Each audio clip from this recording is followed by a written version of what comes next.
This conference will now be recorded.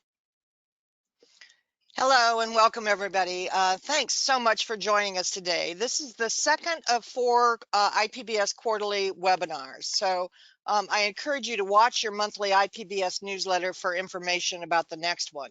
And our topic today is leading the way in public media. And I, especially as part of the introduction, wanted to assure everyone that IPBS is committed to helping our member stations create workplaces that reflect the communities that we serve, and where everyone, and I emphasize everyone, feels empowered to bring their full, authentic selves to work. Equity, inclusivity, and diversity are integral parts of our public media history, our culture, and our identity. So as a side note, because I've been asked some questions about this, and I see Mark Newman joining us, and so welcome, Mark. Thank you. We attempted to make the panel inclusive of women and people of color. Our goal was to have a diverse panel of top management from Indiana stations, VPs, GMs, IPBS board members. And we did invite multiple female leaders and leaders of color from within our system to join us. However, because of prior commitments, they were unable. So there is a professional development planning committee, and I see a couple of our members are on this call now. Thank you to the professional development committee for helping us plan these webinars. We do this with some monthly meetings and talking about topics and ideas for conversations. But I got to tell you, this panel is pretty darn impressive. I mean, really. And I am lucky because I get to work with all of these great people. So I decided to do away with the traditional introduction, the boring stuff, where they were, how long they worked there, and all that stuff. So I asked for them a fun fact from everybody. So I'll start because he is fun, with Anthony. And Anthony is the GM of WVPE. So something you may not know about Anthony is that he is quite the swimmer. On May 3rd, he swam 2,000 meters and set a new personal swim record. I'm lucky if I can do one lap. So I think that's pretty darn impressive. So that's a fun fact about Anthony. Next, let me introduce Bruce Haynes, who's the WFWA GM. And by the way, Anthony's with WVPE, in case I didn't mention that. So Bruce, something you probably would not know or did not know is that he was a drum major of his high school's marching band during his senior year. He even won a trophy. I think that's really cool. So yeah, that's really great. So next, let me introduce Greg Petrovich, WFYI's president. And he told me, secretly of course, that he probably knows more than anybody on the call about, are you ready for this? The 1964 Mercury Comet convertible. Go figure. He said that he and his son restored one when his son was about the age of 14 to 16 years old. And Greg used to drive it daily for many years, back and forth to work. It's now in storage until he finds a place to keep it here in Indy. But I think that's really cool. So that's a fun fact about him. And last but not least is our moderator, Tim Black. So he turns out is a huge karaoke fan. I understand that he can do a mean version of My Way. And after a couple of beers, he can make Tammy Wynette proud with a rendition of Stand By Your Man. And you know what, Tim, I'd drive to Evansville to hear that. I mean, really. So wouldn't that? I don't do it in Evansville. Okay. Oh, so welcome everybody. Thank you so much for taking time out of your busy days to join us. So please make sure your microphones are muted during the conversation that Tim is going to conduct with our panelists. And you can submit questions via the chat feature or verbally if you like. This is a very relaxed, fun, let's have some fun, let's have some great conversation. And I will share the email addresses for our participants in the chat so you can send them a private message if you would like. We are recording this and we will make it available for those who could not attend. And so again, welcome to everyone and thank you for joining us. And Tim, you're on. All right. Well, thanks, Barb. Yeah, and welcome to everybody. It's nice to see all the little boxes popping up so that we know that we're not talking to ourselves, although we could probably do that pretty easily. I realize Barb just told you about chat bars and what have you, but please, as we're going along here, if anybody has a question or something pops into your mind, just go ahead and put it in the chat bar. I'm going to do my best to keep an eye on that. And as we go through the conversations, as it seems appropriate, I'll try to toss some of that stuff into the conversation. I know Barb advertised this as going, I think, until, well, 11:30 in the East, 10:30 in the Central Time Zone. We're probably going to try to stay close to an hour at 10 o'clock. So that's why I'm encouraging to go ahead and put your questions in the chat bar. We're not going to try to wait till the end because I think it's probably better if we address those as they come to mind. We've got a great panel here, and I think everybody read Barb's notes, but our mission here today is to talk to some of the top leaders within the organization, and hopefully there are people on the call who might have their eye on moving higher and higher within the organization. And the questions are always there: how do I actually accomplish that or do that? Because I don't think any of us who are in general manager roles or station manager roles or whatever just walked into the door into those positions. We all started somewhere else down the food chain. So we're going to try our best to talk about some of that today. And actually, I think that's probably a good place to start. Barb took care of the fun stuff. So I'll kick things off by letting each member of the panel just very briefly, I guess a little bit of a resume, but give everybody some idea of where you did start your career and briefly how you ended up where you are today. So there's a lot of red on the call. I was going to say because you have a red shirt on, but that would be identifying several. But Bruce Haynes, I'm going to start with you and let you give us the brief story of where you came from and how you got here.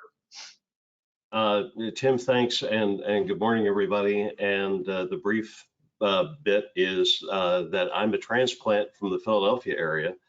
I've been out in Indiana since days after college graduation. The summer of that year was spent working at a station in upstate New York, north of Utica, in a Quonset hut.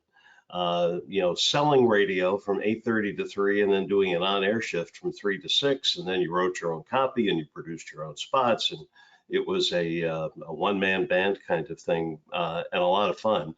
Not a lot of money, but a lot of fun. And fresh out of school, you wanted to, and this is germane to the topic, prove you could do stuff. And you could do a lot of things, hopefully a few of them halfway decently, for consideration for something stronger. Through a mix of things, I found the next stop in Muncie, Indiana. I was brought in as a sales manager for a commercial station that had just gone from beautiful music to country and western. There's a lot of country and western in Philadelphia, and it took a while to get used to, but it was a lot of fun. Also, in that this is germane to the call, trying to boldly go into territory you haven't gone before to see if the stuff you've learned still feels relevant for the world you're in. And that all played well enough, but not totally so. I ended up going back to school at Ball State while still working to pursue an MBA to go with the liberal arts degrees. And that put me in a position to discover public radio at Ball State when the station was located behind Emmons Auditorium there on campus. So 4 years as program director at Ball State, then came up to Fort Wayne to manage Northeast Indiana Public Radio, then just simply called WBNI. And I was general manager for that enterprise for a little over 20 years, and then had a chance to segue over to public television in Fort Wayne, and I've been here now 14 years, and been making it up still as we go along. GMs want you to think they all have had this locked in for some time now, but it's kind of like parenting and driver's ed. You're still sort of developing your skill sets on the fly. Bruce, thanks. So Anthony, we'll jump over to you next. We'll move from TV to the radio side with the story there of how you got from there to here. You're muted, Anthony. Okay, so I'm There you putting go. in the money first. Thanks. So essentially, the speed edition was I was asked to be one of the voices in the recruiting slideshow that the college I went to, the College of Idaho in Caldwell, Idaho, was going to put together. And while I was there, I was the only one who was able to do a first take run. And the students who participated, I sort of out loud said, well, that was pretty easy. Apparently the person who was doing the recording session agreed because it was the station manager, and he found out who I was and asked me to come join them at KCID Radio. And that's where I became a weekend announcer through the rest of my college days. My mother, who was running a fine arts series at the time, I grew up listening largely to classical and jazz, turned around and she made a contribution to the Boise State public radio station, KBSU. And they were having if you make a certain donation, you can become an announcer for the day. And so rather than her going, she sent me.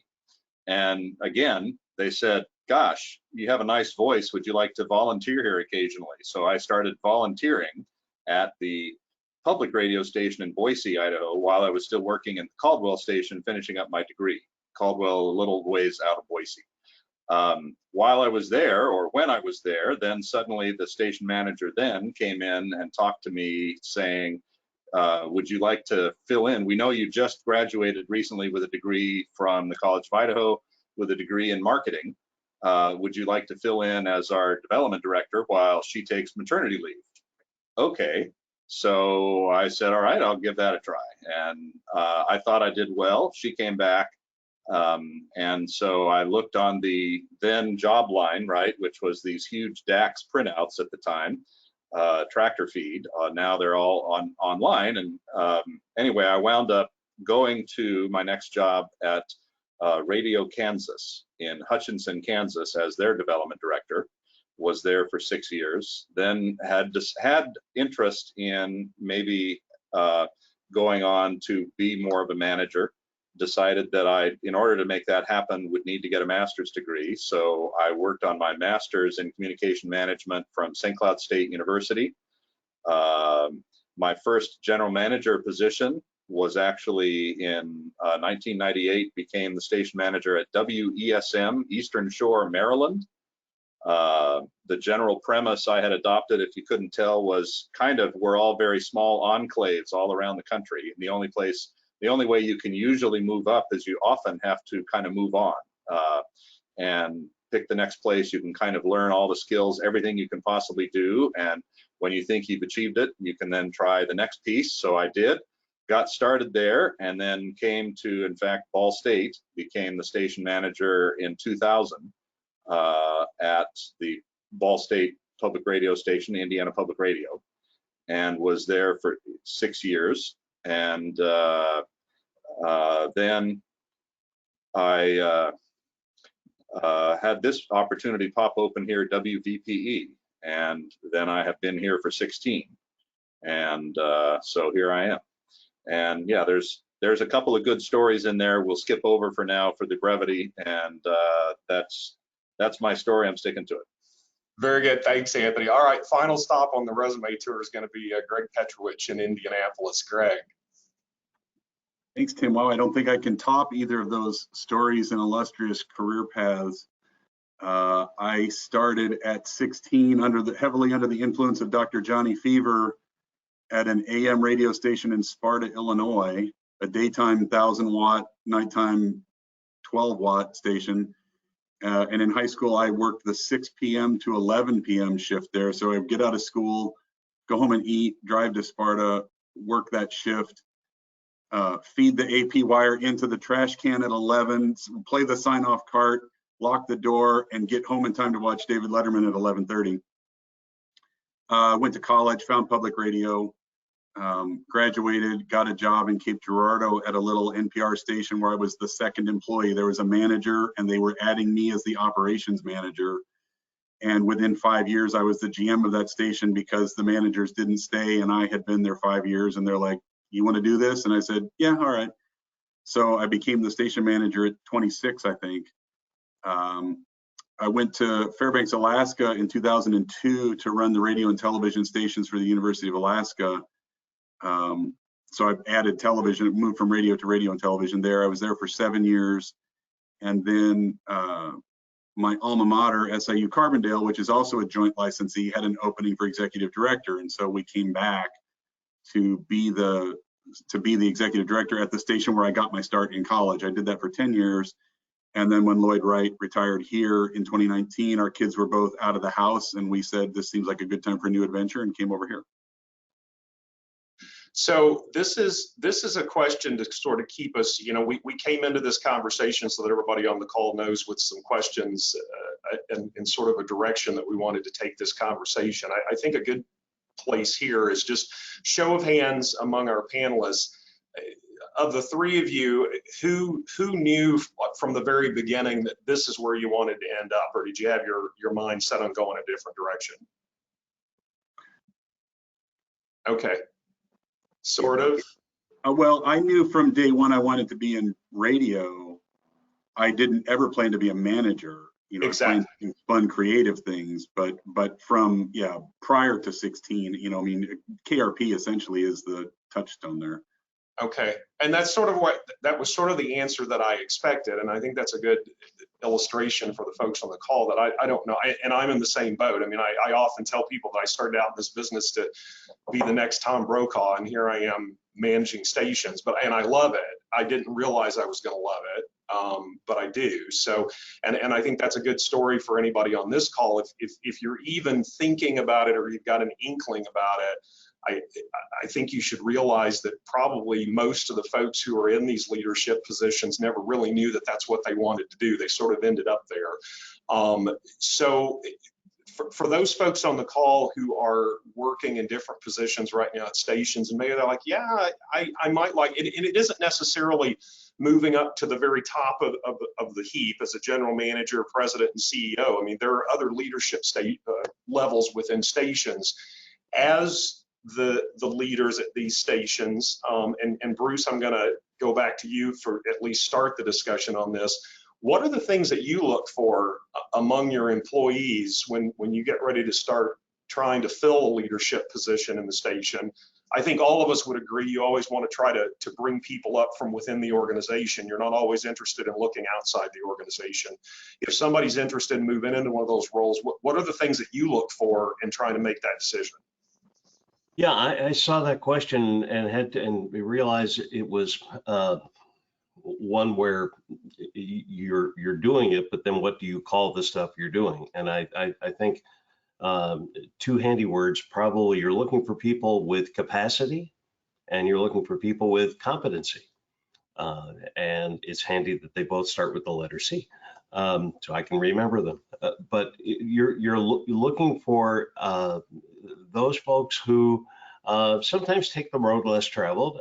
If it's a production thing, they may say, hey, I've been playing around with some top of the hour ID videos and I used my cell phone and they look like this. You're like, wow, that's really nice. We have a person who was filling in as part-time master control operator. He developed additional capacities while monitoring the air signals to trim programs, to do voiceovers, to take care of simple edits, to put banners on funders. And next thing you know, he is, when the full-time master control operator retired, we put Tim in his place, and it worked out great. He certainly had the capacity, and he was certainly very competent. You trusted him with the keys to the car, and away you went. And we've had opportunities elsewhere in production, and most recently in development, where we had Aaron Arnold move from membership operations, a lot of the transactional stuff with development, to development director, which has the higher altitude look at relational giving as well as transactional. So that'd be sort of the hook to build on. Yeah, and Greg, to continue on that same theme, but I'll add a little bit to it. I mean, do you encourage people to come to you and say, look, this is something I'm interested in doing, help me get there? Or should that be part of this discussion as well? Yeah, well, it's funny you say that. I would add another C word for Bruce, and that's curiosity. So for me, I've learned pretty much everything I know by asking questions. I just, like, anybody who will give me the time, I want to know everything about their job. How did they do it? How did they learn it? Who else knows it? So not that you have to do it that way, but when people come to me the same way and they're curious about the organization, they want to learn more either about their own area or other areas, I always view that as a very positive thing, not a stay in your lane situation, but a great, you want to know more about how this thing works because it is really interconnected. I don't think we can afford to have people who say, I just do production and I'm not interested in what goes on in development. That's up to them. It doesn't work that way. You do need to be interested in development because we're all in development. It's all part of the program. And I don't care about engineering. I don't care how the transmitter works. I just make shows. Well, you need to care. You need to have some understanding of it. And when we make a budget decision about whether we're buying a transmitter or buying more cameras, you need to know why we chose one over the other. So people who are curious about how the whole thing works, even if they never intend to move to a different area, at least demonstrate knowledge and interest in everybody else's job around them. And I think that tends to help people move up is when they've got understanding of other parts of the organization. Yeah. Anthony? Yeah, I mean, I would have said kind of the same thing in that, you know, Aaron Burr's character is correct in Hamilton, right? In the room where it happens, you want to be where you can be engaged in the process. And I guess if you didn't catch it from where I've walked, from where I started, I mean, I started by walking across campus and was accosted by one of the marketing people who wanted me to, you know, it's sort of the opportunity will come and sort of slap you in the face. And the question is, how are you going to respond? And that's pretty much been how my career trajectory has gone. You can keep pushing in many different directions, but you always want to be engaged. I mean, for most of us who are all parents, you know, it's never a linear process, but it is one that always has openings and possibilities that crop up. And that's true when you're running a radio station, because there are all kinds of little micro decisions, at least in my chair, especially now, that are going on all the time. And I'm more than happy to try to have a sounding board or people that I can work with that I can, you know, engage in a conversation, partly because since, you know, rather than always have the dialogue going on in my head, it's nice to have other people that you can try to be, what do you think about this? This is what I would do. Here's my thinking. How does that work to piece that together? Let's go. And if you can get more heads to nod around you, then yeah, I think that makes sense. Or have you considered one of these things, or make that go, hey, then if someone shows, and it isn't a C word, but energy and enthusiasm, would have been more what I would have gone towards, but to try to pull people in and get their excitement to go and, all right, let's make this happen, because that's pretty much what my day is filled with. So anyway, that would have been my thought. Hey, Greg, talk a little bit about, and I don't know that I have a real question here other than discussion. I think you'll know where to take this. I think in our roles sometimes as leaders, and these are to the folks who are on this call who maybe there's a little reticence about thinking about ever moving into this position, or that's just not a role that you see yourself in. But then we as managers and leaders may think that we've identified somebody within the organization who would be perfect for that. Talk a little bit about trying to encourage that move into that role. And getting that person to realize they do have potential, and how do we bring them along?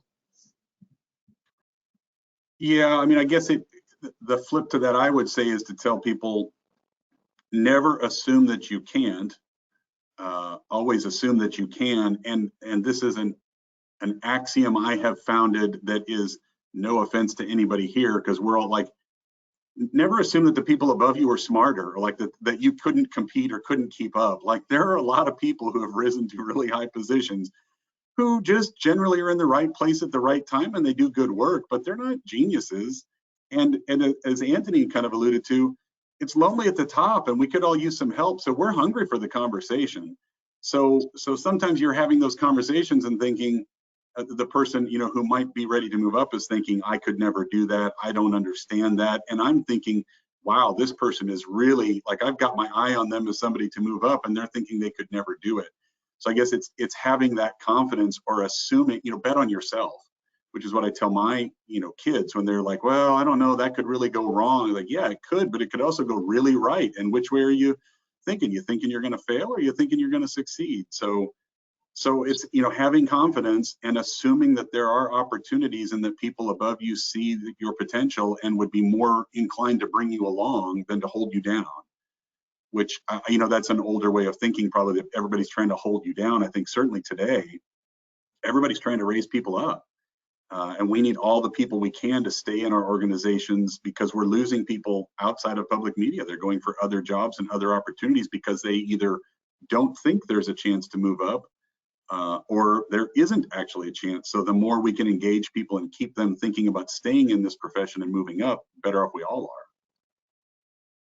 Yeah, Anthony, I see your head nodding a lot, so I'm gonna bounce back to you with that. And that's sort of, I wasn't necessarily attempting to move into the next question that we prepared for, but I think Greg opened the door to that in terms of as leaders in our stations, what are we looking for from some of our staff and employees in the station to help them if they do find themselves in a position where they want to take those next steps? I mean, what are we looking for assistance and help from those individuals who are within our organizations? Sometimes when I would have conversations with people, or if I was looking at different organizations, it's sometimes fun as an exercise to flip in your head and say to yourself, okay, I'm a consultant. What would I do to engage or to try to encourage these people to do something that I think would be an outcome? Is there something that I could add that might be an interesting part of the conversation? And I actually felt better when I was doing some of my job interviews. In fact, I remember specifically thinking of it that way, because making a jump coming out of college, even grad school, and becoming a general manager, I knew was a huge jump for me. And so to help kind of get over the intimidation factor of it, I tried to see myself as a consultant, even though I was going in for the job interview, because I was trying to say, what can I add to Eastern Shore, Maryland's public radio station if I came in and tried to do this? And, so I had in my head a list of a number of things that I wanted to try to suggest or offer, say, hey, if you hire me, here would be the things that I'm, because I've essentially what you're already saying then is you've thought this through. You've kind of lined out in your head what would be a few things to make that go. And whether you're being a consultant, I guess, or not, the idea is you're showing that you're engaged. You're showing that you're really trying to grasp the situation, both in what is currently at point, but also where you think we could probably take it if we just did this. And so I think certainly from our chair, the three of us would be looking at people that are also trying to do some of those same pieces, because frankly, you're making decisions when you're the manager in particular, you're winding up making decisions without incomplete information. I mean, this is always kind of working to get where we think I mean, that's why we talk about guide stars, or what's the mission, where are we trying to push towards? You're always trying to get there. Doesn't mean we will, but what are the steps, what are the stepping stones we're trying to take to make sure that we're getting there? And hope that we don't hope that we don't really screw it up bad, but at least give it a shot. If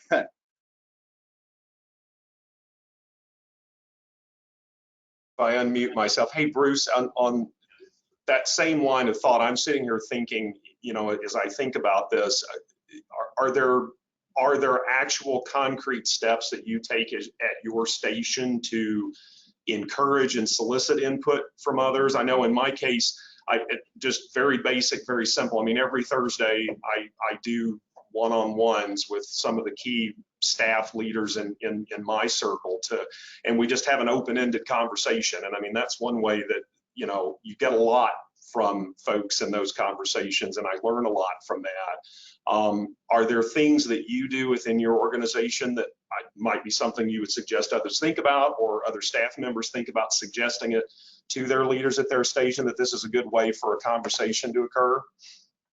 Yeah, I would, well, a couple of concrete examples that I guess go back to the concept of that thing in Who Wants to Be a Millionaire, where you just ask the audience.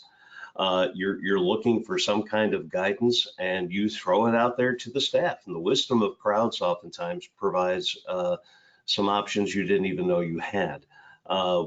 Prior to PBS putting down new guidelines for what your logo could or couldn't look like, we had opened up to the staff a chance to say, hey, we want to update where we are with how you say PBS 39.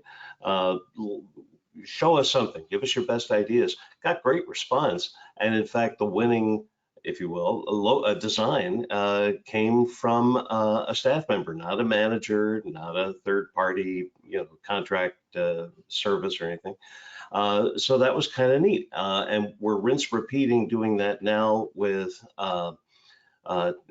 if wrapping the vehicles. We don't have a lot of vehicles, but the production truck that we have could use a little extra billboard oomph to it to let America know what this thing is.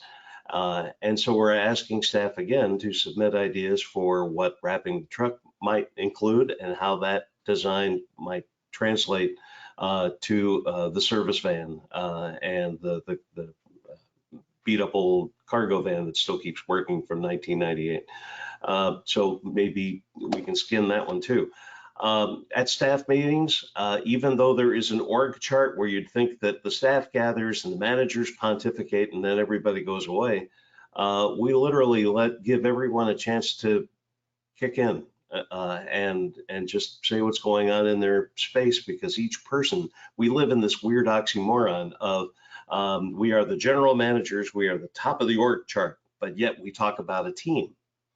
And it's really bizarre to have both of those things feel like they can live next to each other. And with only about 19 staff full-time up here, we need everyone rowing in roughly the same direction.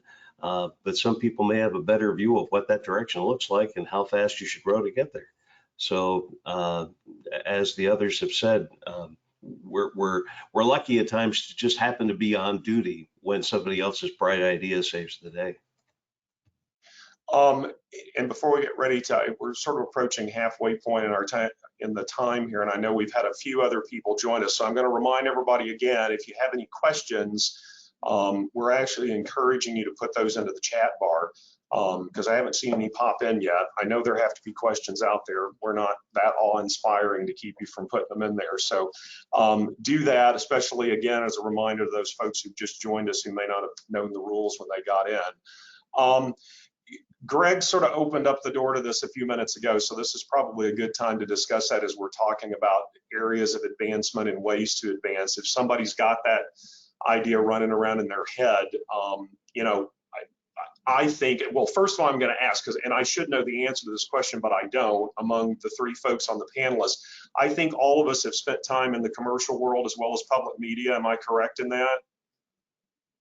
A little bit, okay. You're still there, Greg. You, even though it's a little bit, you know what I'm going after here, but they are two different animals. I will say that they are two very different animals, and I think that's an important part of this discussion. That if you are interested in achieving some type of a leadership role or function within I'll say the world of media. Public media, I think, contains some advantages and some opportunities that maybe commercial media doesn't. And Greg sort of brought this up a while ago in talking about that we live in a world now where it's pretty easy to start looking around at all kinds of opportunities to go here and there and everywhere. And so maybe this is our opportunity to do a little bit of a sales pitch in that. I do think there's some advantages to being in public media, and maybe it offers some opportunities that you can't find in other places for one reason or another. So I'll leave that at that. And Greg, you turned your mic on, and I'm going to let you go first with that one and just sort of talk a little bit about that. Yeah, well, I mean, it's no secret, I guess, to everybody on this call. If you'd like to sleep at night, work in public media, and if you don't really care, work in commercial media. I mean, I think this is the era where now more than ever, the difference is so clear, at least to us inside the industry. Now to consumers, maybe it's not clear at all, and that's the challenge we face. But in the Edward R. Murrow days, commercial media was a lot more like public media, where newsrooms really were held to ethical standard, separated from the profit portion of the business, and designed to be a public service.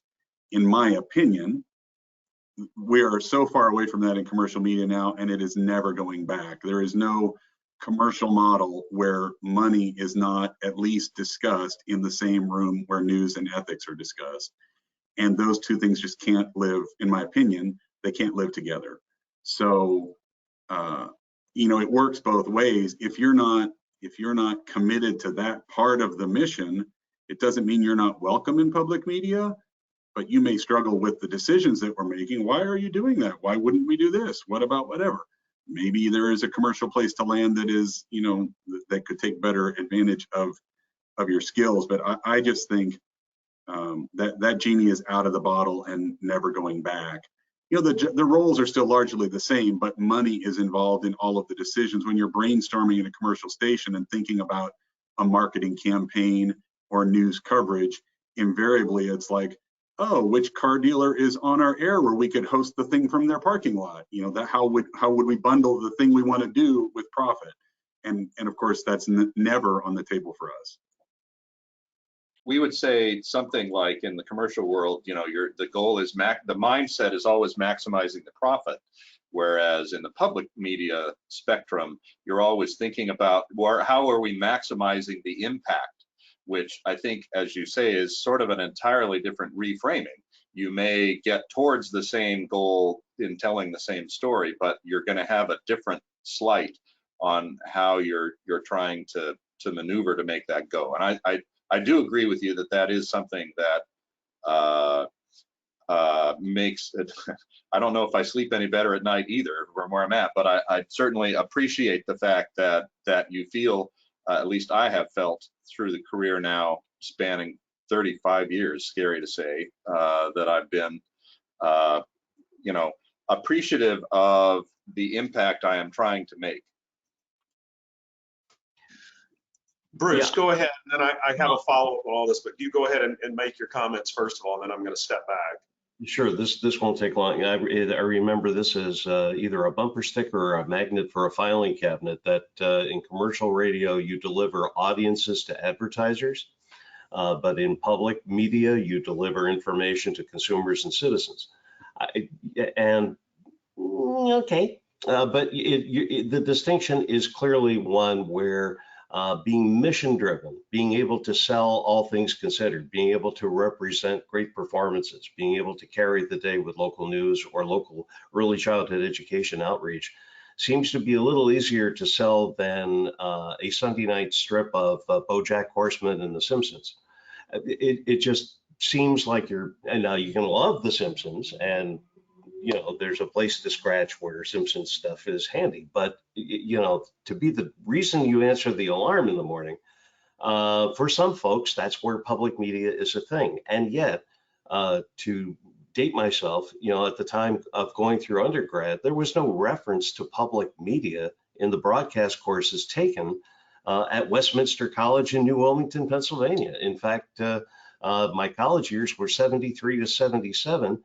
Well, good grief, PBS and CPB just came online like 3 to 5 years prior. So no one even knew what public media was, but so you fall into it perhaps as an option, and then you're kind of glad you did. It may be that you are not necessarily as resourced as heavily as hypothetically a commercial station claims to be, although they too expect you to do everything with nothing. In public media, that's an asset. In commercial media, it's a requirement. And so I think if you're able to see where you want to be able to look back on those 35 plus years, as Anthony's talking about, and feel like it's improved your posture in some way. One of those evaluation things is which road at the intersection do I feel like I want to take? Commercial broadcasting, public radio, public TV, and certainly now gobs more options to experiment within it all. but I think you have to still feel good at the end of the day to make the next day possible. So we've gotten a few questions in the chat bar, so I'm just recognizing that I see those, and I'm going to do my best to work those in as we go along here. Before we move specifically into some of those, I do want to, and I'll ask you to try to keep your responses brief here, because I want to be very pointed about this. And this is an opinion as much as anything else, but to each of you, for those people on the call who might be looking for advancement and looking to become leaders in their areas, is it your opinion that they might have a better opportunity doing that within the public media world as opposed to the commercial media world? And Bruce, you start your mic open, so I'll go back to you on that one. I'm going to say public media, and in part, it seems that so much that requires advancement often requires relocation. Unless you are truly involved in, I thought a great job out of college was to work at Westinghouse, one of the Group W stations. Gosh, they have a training program, and look at all the neat cities they're in.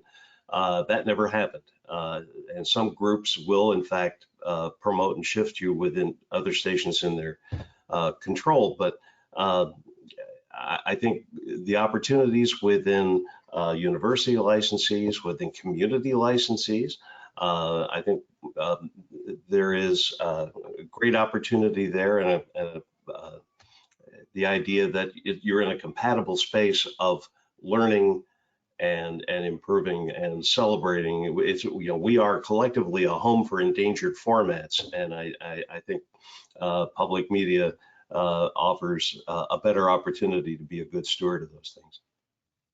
Anthony, I'm gonna let you go next and acknowledge the fact that Barb Sams, I think I'm attempting to work her question in here of how can we do a better job promoting public media as a great career path, and I think it goes hand in hand with the question I'm asking is public media versus the commercial world if you're looking to traverse that path. Well, I think I was thinking of it in terms of if you go into public media, you have to go into it with the understanding that being egalitarian can be very messy.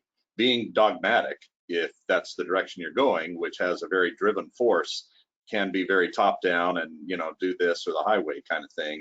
And that some people thrive under those models because then you know what the expectations are.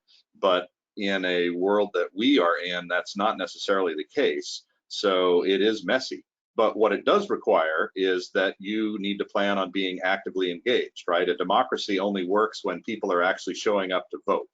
And therefore, if you want to be an active, engaged part or potentially move up, you have to show not only are you capable of you know, handling the job that you have, but having the capacity to take on or help add input in some of the other things that are going on around you, sometimes maybe unsolicited, but more often as a part of the role in the conversation. Because I'd like to think that many people in our chair, like we've talked about, are trying to actively encourage better involvement and engagement.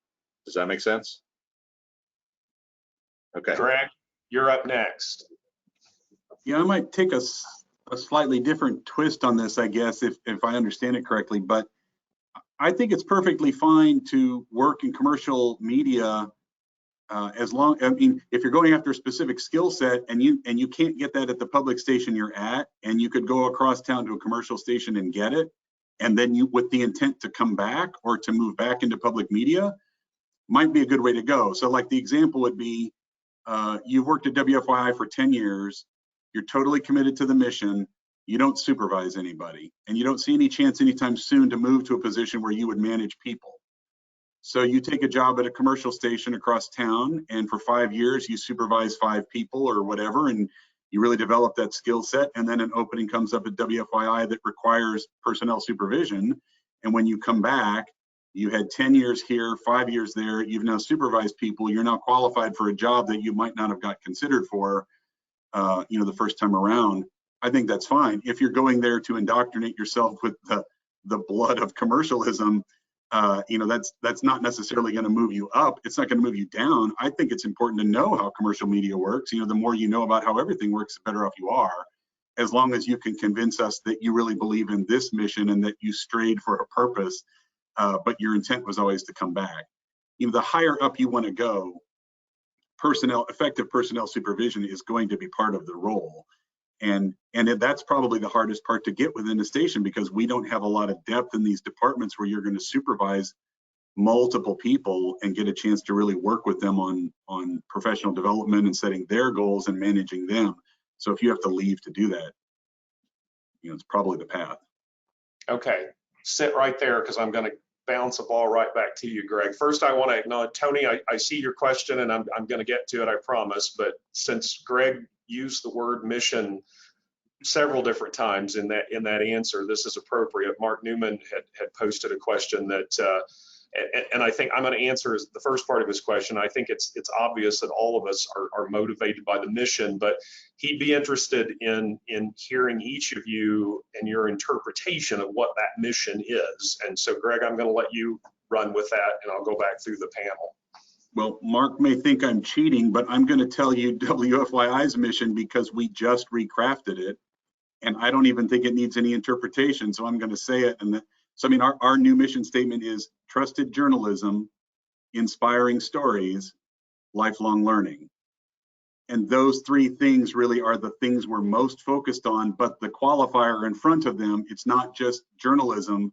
It's trusted journalism, which we could have an hour-long conversation about the difference between regular journalism and trusted journalism. Inspiring stories, it's not just stories, it's not just any old documentary, it's stories about people, that inspire you or inspire others to take action. And lifelong learning, which is the foundation of, public media and educational television, that we're all always learning and it never ends, and everything we do can help people learn. So I may be cheating, but I believe those three things firmly, and I think that's why we crafted it that way, was because it was pretty self-explanatory. Anthony, thoughts about our mission, whether it's specific to your station or over the entire public media industry? You're muted again, Anthony. I'm also simultaneously trying to pull up something I'm going to post in the page, which is for those of you who do not know, PRPD got together. In fact, our just recently departed Peter Dominowski was a part of this, where they all sat down and said to themselves, what is it that is what is public at that point, public radio? I think that fits perfectly fine for public TV as well.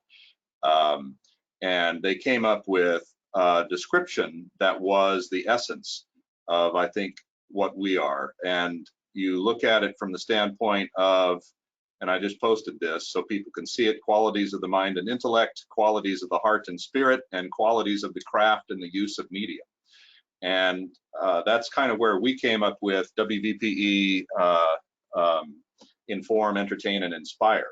The idea being you are trying to better the people who are listening to you, and in ways that you do that, pick and choose how you want to make that happen, whether that's through the news and information you're trying to provide, whether that's in kind of exposing people to, we have a guy who's been here, doing Blues Show for 38 years. I mean, just the music that he's trying to passionately provide to people through his show. And utilizing what we are and the services we have. There's so much that we do, that I feel good about, but we're trying to at least give people a better understanding of the world around them.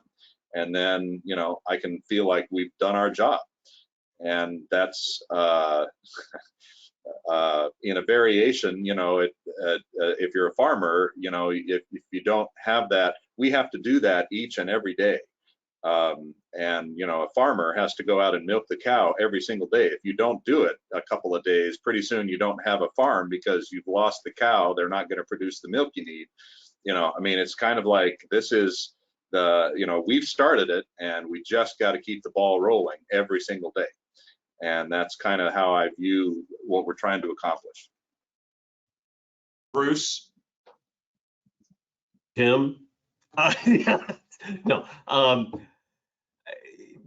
One of the things in our mission statement certainly reflects the inform, inspire, educate, entertain, but the other part of it is it's involving collaborations and partnerships. We are one of the, and all of those on this call could, I think, rightly consider themselves and their stations some of the last locally owned and operated outlets in their cities of license.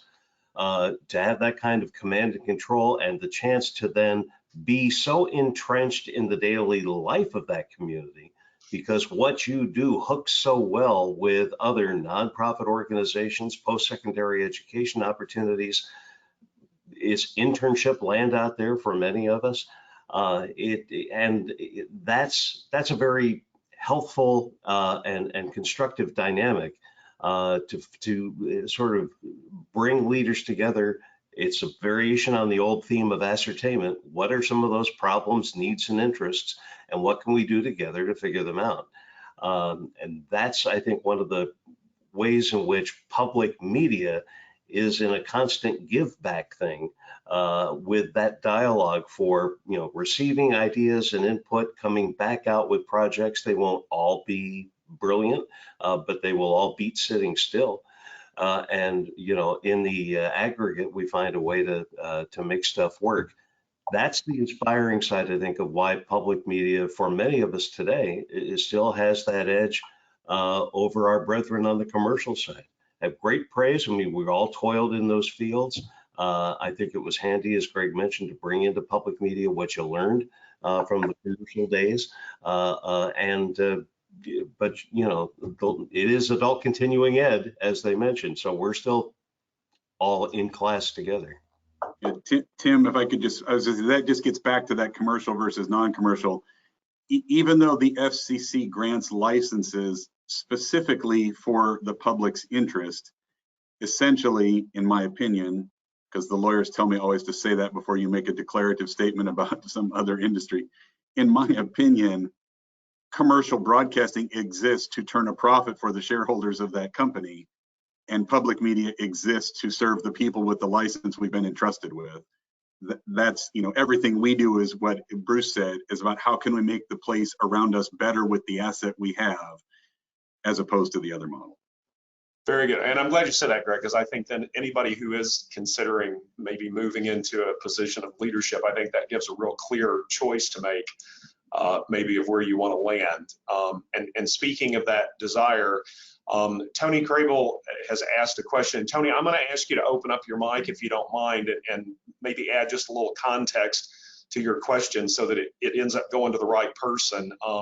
You've asked a question curious as to how to navigate advancement within an organization that might have an HR structure that doesn't necessarily make approaching that next level particularly seamless. So Tony, can you add a little bit to that, and then we'll make sure the right person can answer it? Well, I think my question is basically around how we all are licensees.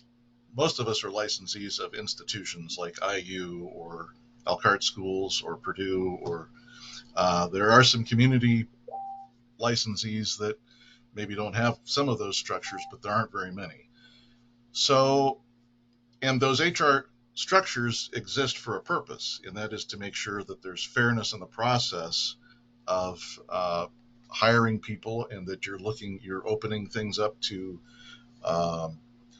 all potential candidates that could be good for a position that you have open. So how does that work in terms of existing staff wanting to, say, move from, say, a reporter position to a news director position or something like that, or a sales position to a director of development position, that kind of thing?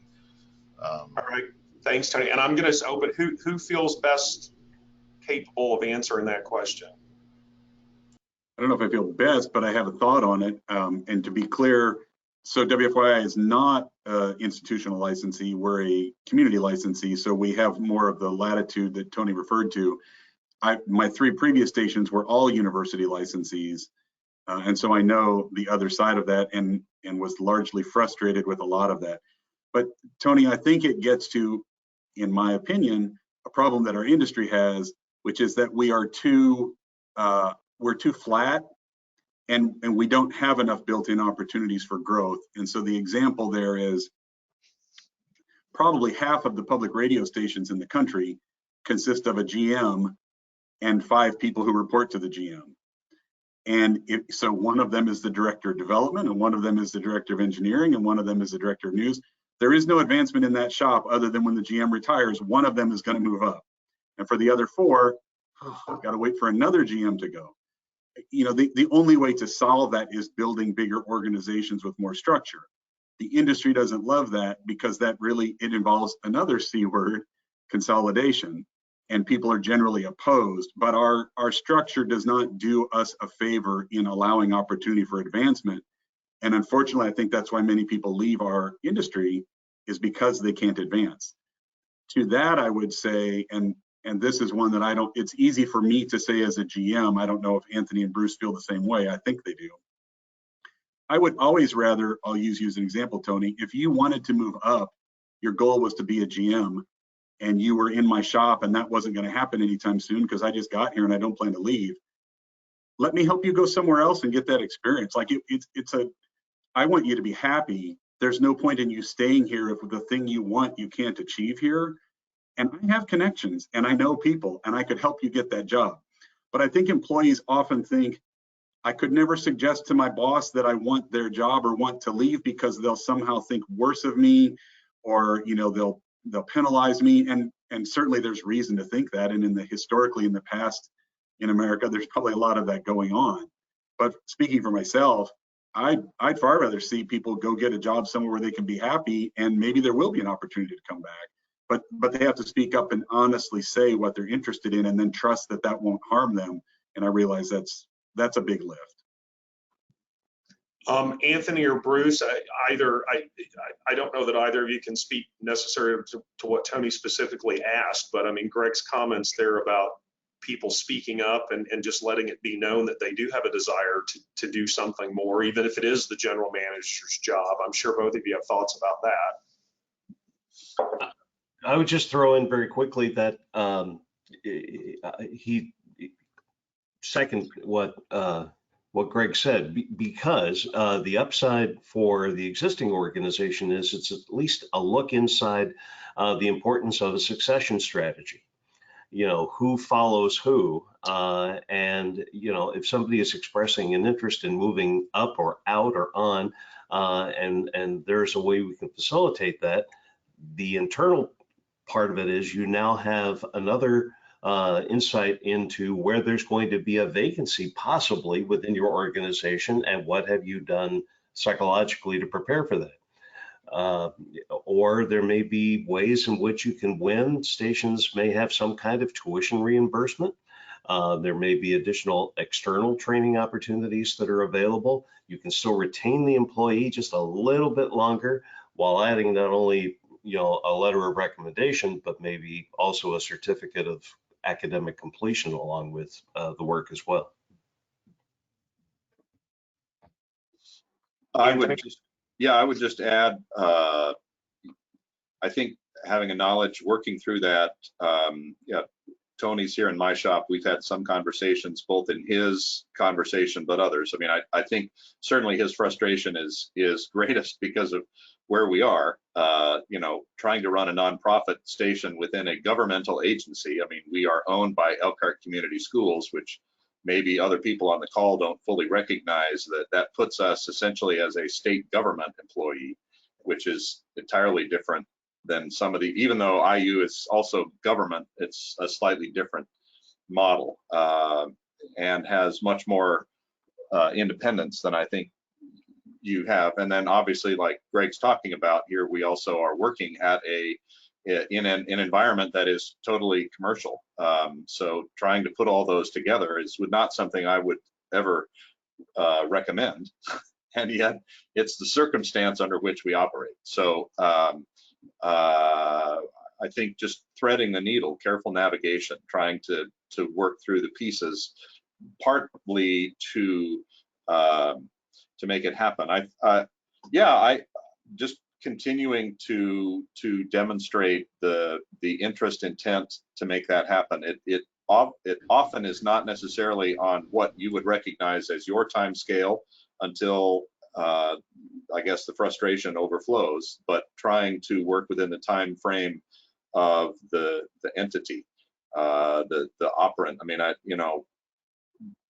as Greg was saying, and Bruce was as well, that we are all small shops, and we wind up sort of trying to take advantage of the best opportunities as they hit. And the challenge there becomes trying to maximize what we can do with some of our employees. And that's something that we need to always be working to make that better. But it's it kind of is moving across the brook with the stones that you uncover as you're going. You might not have seen some as you cross, but you're still trying really hard not to get wet, even though the goal is to get to the other side. All right, so here's where we are, folks. We're 10 o'clock Central, 11 o'clock in the East. I don't want to close things up without at least inviting questions again, because we've had a few more people join. I've tried to catch those that are in the chat, but if there's anybody on the call who has a question, open up your mic or open up your camera and let us know that, and we'll try to squeeze that in. If not, we've got one other quick topic area here that I want to squeeze in before we say goodbye, but we're getting close to where we're going to wrap up here. But I'm looking, I don't see any mics coming on. Paul, do you have a question, or you just have your mic on? I have my mic on. Sorry, I just totally missed the time on this thing. I thought it was 11 o'clock. So I don't know what all you covered. As we all are small shops and small organizations, I'm losing employees left and right.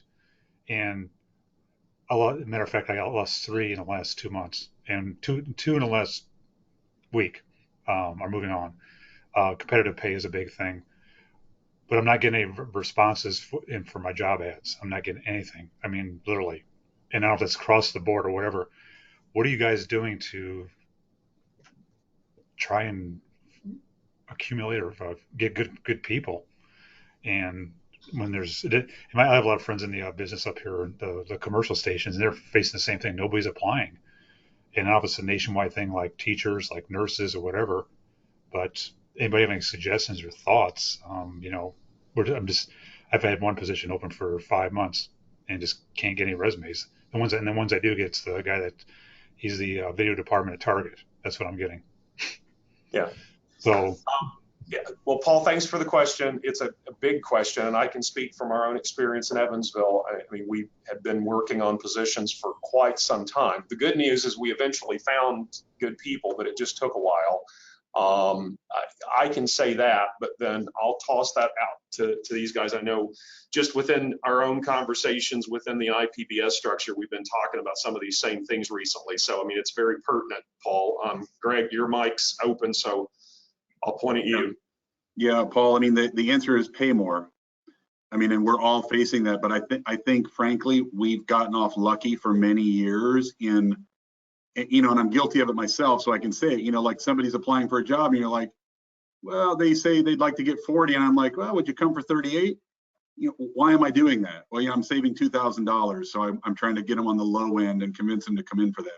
Did I do myself a favor? No, I brought them in under market, and they started looking for another job immediately, and they found it and got more money. And then after the pandemic and this new climate we're in, we're just grossly underpaid compared to where we need to be. The downside is that probably means less jobs in our shops, better paying jobs, less of them, and learning to do, to sort of reset, because the easy way before to deliver on mission was hire another person at below market wage so that we can have one more reporter.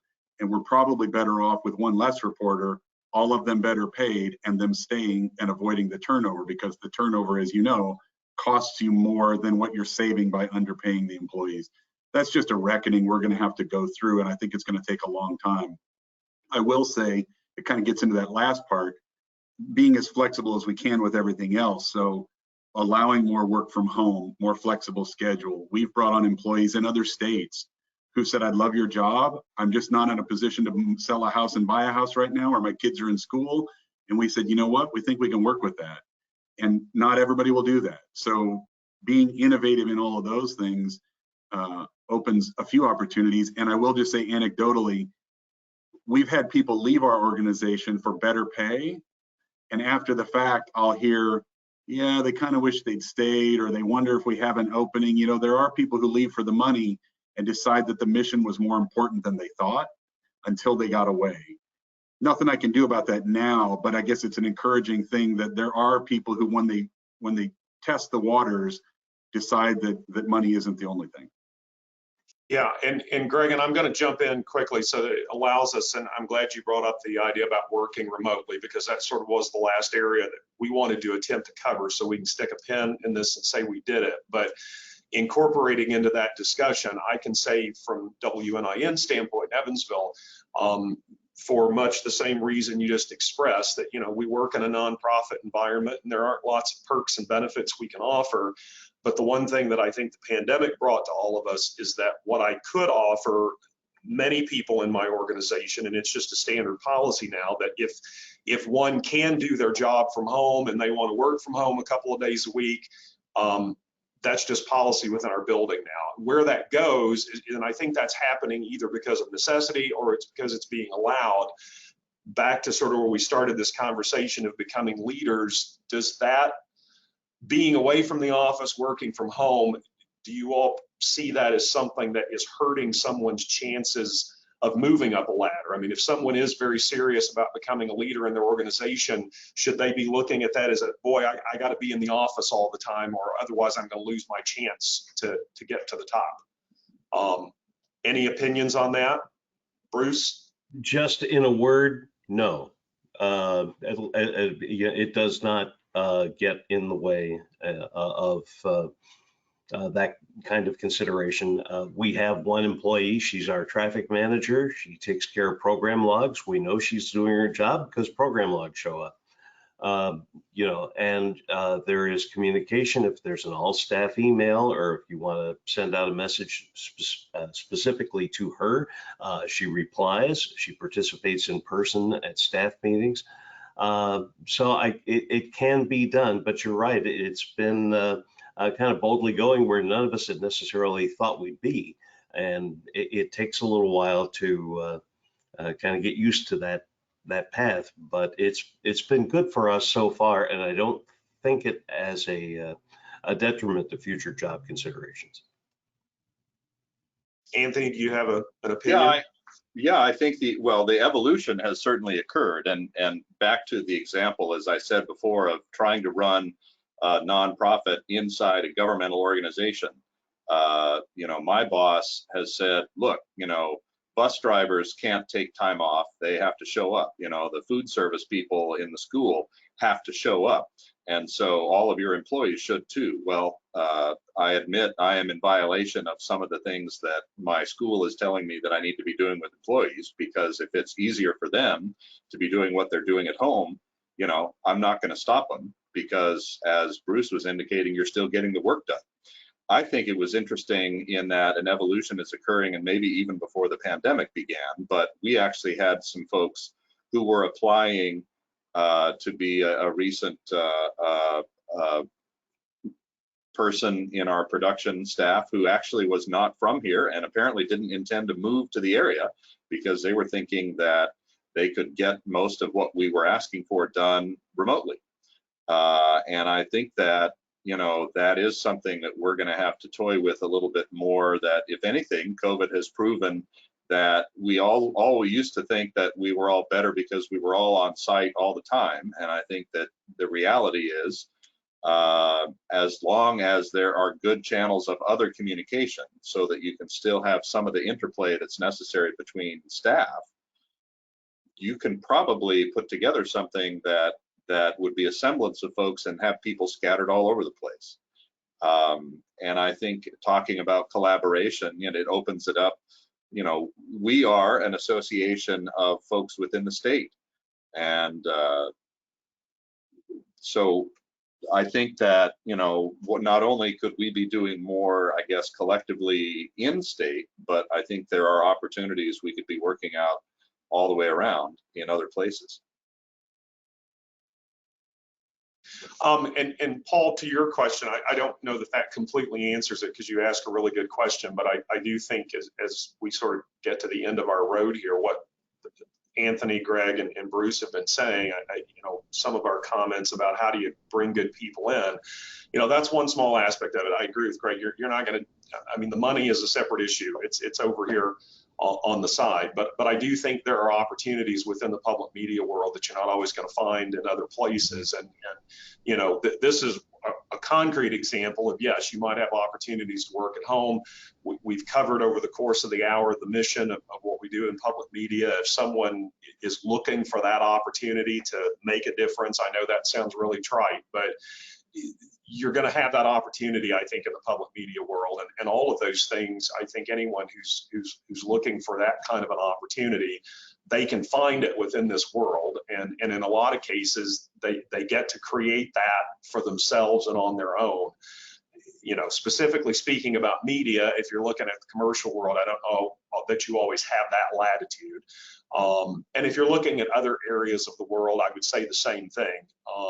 There are always going to be obstacles we're going to have to cross with that. But I'll say what I said at the beginning. I do have hope and confidence that it may take a while, but I think you'll eventually find the right person. You just got to spend time looking around for it and then doing your best to try to, explain those benefits to that person in the organization. And I also think there are leadership opportunities. And I hope over the course of the last hour or so, we've touched upon some of that. If there's anybody on the call who's interested in that kind of an opportunity.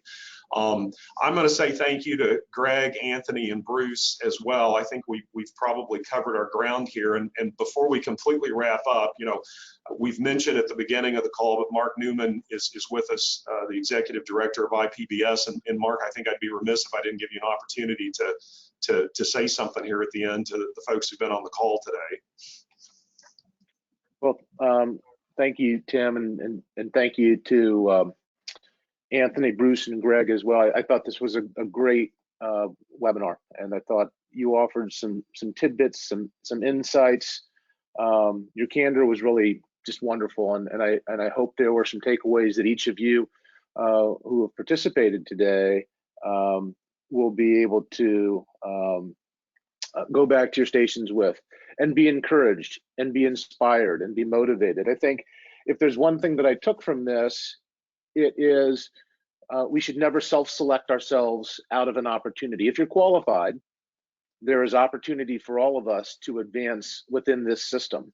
And I'm gratified to know that we've got leaders in our stations who are willing to help in that effort, that they don't see it as anything other than an opportunity for people to do more for themselves, do more for their families, and to do more for our system. So thanks to the four of you for giving of your time today to help our stations in this new effort to provide professional development opportunities to everyone. And I'm looking forward to the next one. Thank you, Barb, too, for your organization leadership here. Mark, thanks. And yes, huge thanks to Barb Sams. She pulled all of this together. All of us just got to enjoy it. So big thanks to Barb. And I know that she'll already be working on our next webinar opportunity, and just be on the lookout for that. Thanks to everybody for participating today. And I'm sure we will see you all again soon with a completely different topic within the IPBS world. So have a good day, everybody. Bye-bye.